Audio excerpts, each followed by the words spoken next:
যদি রাতের কোনো ভালো খাবার সকালে খেয়ে মন খুশি না হলো, তাহলে তুমি কিসের বাঙালি? আরে হ্যাঁ হ্যাঁ, আমি স্যালাডে পেঁয়াজ আর লঙ্কাটাই বেশি পছন্দ করি।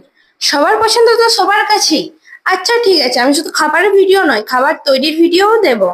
শুধু খাবারের লোভ দেখালে হবে? সেটা কিভাবে তৈরি হচ্ছে সেটাও তো জানাতে হবে। আহা কি স্বাদ! এই স্বাদের তো ভাগ হবে না। কিন্তু রেসিপিটা আমি অবশ্যই তোমাদেরকে শেয়ার করবো। প্রথমে পিস মোগলাই বানাবে, তার জন্য পরিমাণ মতো রুল ময়দা নিয়ে তাকে ভালো করে মেখে ময়ান দিয়ে মেখে নিতে হবে।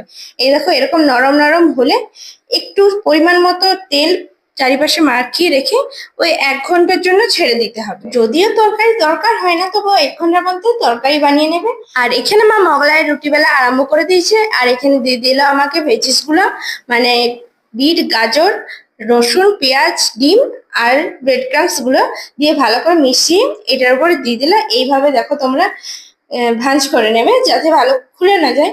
আমি এটা একদমই পারবো না, আমি কোনোটাই করিনি, জাস্ট মাঝে একবার মাকে হেল্প করেছিলাম ব্রেড ক্রাম্বস গুলো দিতে, আর কিছুই না। এই দেখো এখানে তেলে ছেড়ে দেওয়া হয়েছে মোগলাইটা। কি বন্ধুগণ, দেখতে কেমন লাগছে জানিও কিন্তু। আশা করি যারা আমার ভিডিও দেখে তারা অবশ্যই বুঝে গেছো এটা আমার জন্য হচ্ছিল, কারণ কি বেশি লঙ্কা দিয়েছিল। আর এইভাবে দেখো তোমরা এটাকে কেটে নেবে। ভিতরে পুরের কোয়ান্টিটি দেখে তোমরা অবশ্য বুঝেই গেছো যে খেতে কত সুন্দর হয়েছিল। আর দেখো এখানে মা থালা সাজিয়ে রেডি করে দিয়েছে। আর আলুর দম দিয়ে মোগলাই পুরো জমে গেছিল একদম। তোমরা তো আর খাবে না, তোমরা তাহলে স্যালাড খেও। টাটা, দেখা হচ্ছে পরে ভিডিও।